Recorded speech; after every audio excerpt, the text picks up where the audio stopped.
এই লোকটা একদিন বুঝতে পারলেন, আলেম তো, আল্লাহ আমি কি কাজটা করলাম, যে আমি বিদাত কাজ করলাম, যে কাজটা কোরআনেও নাই হাদিসও নেই। তিনি আল্লাহর কাছে তওবা করলেন, ইয়া আল্লাহ আমাকে মাফ করে দেন। আল্লাহ পাক রব্বুল আলামিন তখন জবাব দিচ্ছেন, হে বান্দা, তুমি যে মাফ চাইলা, তুমি যদি নামাজ না পড়তা, রোজা না করতা, হজ না করতা, জিনা করতা, চুরি করতা, আমি আল্লাহর কাছে মাফ চাইতে আমি আল্লাহ মাফ করে দিতাম। কিন্তু তুমি এমন অপরাধ করছো যে অপরাধগুলা কোরআনেও নাই হাদিসেও নাই, কিন্তু 10 জনের ভিতরে তুমি চালাইয়া দিছো, 10 জন করে, এই যে সবাই সম্মিলিতভাবে যে কাজগুলো তোমরা করাইয়া দিছো, এই কারণে তোমার কোনো মাফ নাই, আমি আল্লাহ তোমাকে মাফ করবো না। এটার নাম হলো বিদআত। বিদআত এমন ভয়াবহ, আবু হুযায়ফা রাদিয়াল্লাহু তাআলা আনহু হইতে বর্ণিত, তিনি বলেন, যে ব্যক্তি বিদআত করবে, যে ব্যক্তি বিদআত করবে, তার নামাজ, তার রোজা, তার হজ, তার যাকাত, যার কুরবানি, মোট কথা তার যত ইবাদত আছে আল্লাহ তাআলা একটা ইবাদতও কবুল করবে না, নাউজুবিল্লাহ, একটাও করবে না। কেমন? কয় যে আটার ভিতরে যদি চুল পড়ে, যে চুলটা যেভাবে আলাদা করা হয়, ঠিক দিন থেকে সে আলাদা হয়ে গেল। তাহলে বিদআত কিরকম ভয়াবহতা বলেন? যে ব্যক্তি বিদআত কাজ করছে, বিদআত কাজ কি?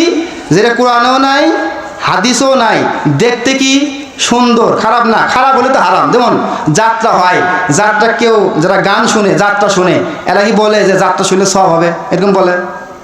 এরকম বলে? বা গান শুনলে সব হবে বলে? কিন্তু এমন কিছু কাজ আছে যে কাজটা দেখতে ইবাদতের মতো দেখা যায়, রসুল বলেন নাই, সাহাবা কেরাম বলেন নাই, আল্লাহ তাআলা বলেন নাই। এমন কাজ দেখতে ইবাদত, কিন্তু আল্লাহ থেকে নবীর থেকে নাই, পারমিশন নাই। কুল্লু বিদআতিন দলালা ওয়া কুল্লু দলালাতিন ফিন্নার। প্রত্যেক বিদআতই গুমরাহি, আর প্রত্যেক গুমরাহি জাহান্নামী। এই বিদআতের কোনো তওবা নেই, তওবা জুটবে না। একজন চুরি করে, ডাকাতি করে, তারপরে মিথ্যা কথা বলে, যত অপরাধ করছে সব করে, সে গুনাহকে গুনাহ মনে করে, আর যখন আল্লাহর কাছে তওবা করে, আল্লাহ তাআলা এই তওবাকে কবুল করে মাফ করে দেন।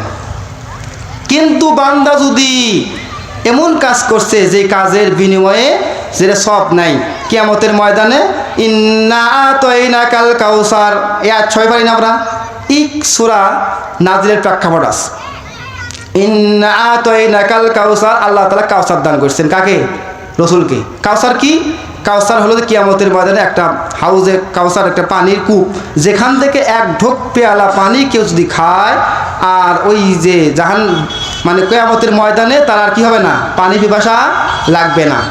ওই দিন একদল উম্মত আসতেছে, মাঝখানে পর্দা পড়ে আছে, আল্লাহ রসুল বলবেন, এটা তো আমার উম্মত, এটা আমার উম্মত। তখন জিবরাইল ফেরেশতা বলবেন, এটা আপনার উম্মত ঠিক, কিন্তু আপনি যে দুনিয়াতে যে দিন রেখে আসছিলেন, এই দিনকে কমাইছে, এই দিনকে বাড়াইছে, অতএব আপনার দিনের মধ্যে কম বেশি করছে। রাসূল সাল্লাল্লাহু আলাইহি ওয়াসাল্লাম বললেন, সুহকান লিমান গায়রা বাদি, দূর হ ভাগা। কিয়ামতের ময়দানে রসুল যদি বলে দূর হ, ওই দিন কি আর কোনো রক্ষা আছে? কথা বলেন, রক্ষা আছে? এই জন্য আমার নবীর সব কাজ বাড়ানো যাবে না, সেটা যত বড় হুজুরি করুক আর যত ছোট মানুষই করুক, নবী যা বলে গেছে তাই করা, এটাই হলো সুন্নাহ। নবী যেটা বলেন নাই, নবী যেটা করেন নাই, সেই কাজ করা যাবে না। কথা বুঝছেন? এখন আমি বুঝাইলাম কি বিদআতের ভয়াবহতা। যে বিদআত কি? যে ব্যক্তি বিদআত করে, এই ব্যক্তির নামাজ, রোজা, হজ, যাকাত ইত্যাদি যে কোনো ইবাদত আল্লাহর দরবারে কি হয় না? কবুল হয় না। কে বলছেন? আবু হুযায়ফা রাদিয়াল্লাহু তাআলা আনহু। যাকে দলিল লিখবো আমার কাছে আসেন। আবু হুযায়ফা রাদিয়াল্লাহু তাআলা আনহু এই হাদিসখানা বর্ণনা করেছেন তিরমিজি শরীফে। এরপরে বিদআতির কপালে ভাগ্যে কি জোটে না?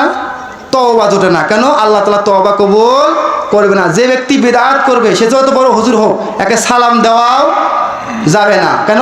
সালাম দিলা তো তাকে ওই বিদআতের কাজে ধ্বংস করলা, দিনকে কাজে ধ্বংস করলা।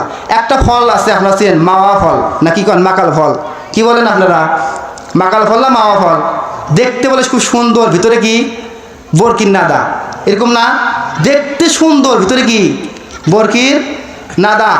এই একটা ফল দেখতে তো সুন্দর। এই যে আমাদের সমাজে কিছু কাজ রয়েছে, যে কাজগুলা কোরআনে নাই, হাদিসে নাই, এই কাজগুলা প্রসিদ্ধ হয়েছে।